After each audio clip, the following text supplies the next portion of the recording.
আসসালামু আলাইকুম বন্ধুরা। আজকে আমরা প্রথম দিন হাঁসের খাবার নিয়ে যাচ্ছি খামারে।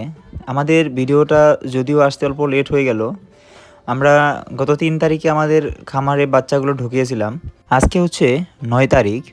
তো আমরা আজকে প্রথম দিন হাঁসের খাবার নিয়ে চলেছি খামারে এই পিচ্ছিগুলোদের সাথে। দেখি হাঁসের কি অবস্থা। আমরা যেহেতু ১,০০০ হাঁস ঢুকিয়েছি প্রথম দিন, আর এই হাঁস থেকে আমাদের কয়টা হাঁস মারা যায় আর কয়টা হাঁস আমাদের থাকে। সকালবেলা নৌকা নিয়ে খামারে যাওয়াটা আমার অনেকই ভালো লাগে। আর এখন আমরা এই পিচ্চিদের সাথে যাচ্ছি খামারে। আর খামারে যাওয়ার পর হাঁসের কি অবস্থা, কি আপডেট, আমি সেই আপডেটগুলো আপনাদের সাথে তুলে ধরবো, আপনাদের সাথে রিপ্রেজেন্ট করব। আপনারা সবাই জানেনই যে আমরা নতুন করে ১,০০০ হাঁসের বাচ্চা এই খামারে ঢুকিয়েছি।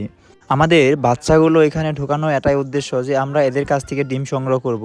দেখি আমরা জিরো বাচ্চাদের কত বয়সে তারা গিয়ে ডিমটা দেয়, মানে একটা হাঁসের বাচ্চা কতটুকু বয়স হলে তারা ডিম পাড়া স্টার্ট করে, সেই সম্বন্ধেই আপনাদেরকে আপডেট আমি দিয়ে থাকবো প্রতিনিয়ত।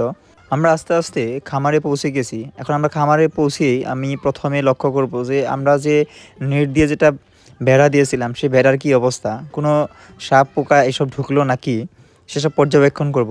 আপনারা আমার এই আগের ভিডিও যারা যারা দেখেছিলেন তারা সবাই জানেন যে আমি প্রথম দিন হাঁসেদের খাবার দিয়েছিলাম ভেটেরিনারি ওআরএস এবং তার সাথে দিয়েছিলাম মুড়ি, ভিজিয়ে মুড়ি।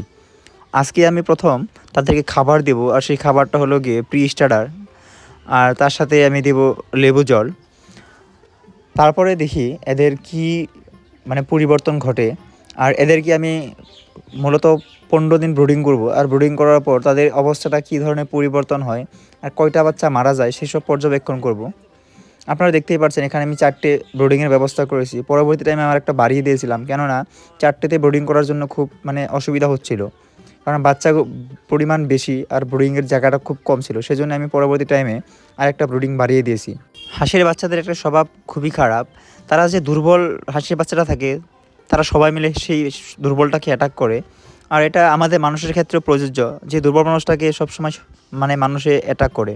আমাদের খাবার দাবার শেষ হয়ে গেছে, আর আপনারা দেখতেই পাচ্ছেন যে হাঁসগুলো কি সুন্দরভাবে পানি পান করছিল এবং পৃষ্ঠাটাগুলো খাচ্ছিল। এখন থেকে এই তাজ অ্যাগ্রো ফার্ম চ্যানেলে প্রতিনিয়ত ভিডিও পাবেন, আর আমি পরবর্তী টাইমে সব আপডেটগুলো আপনাদেরকে জানাবো। আজকের ভিডিও আমি এখানেই শেষ করছি। খোদা হাফেজ।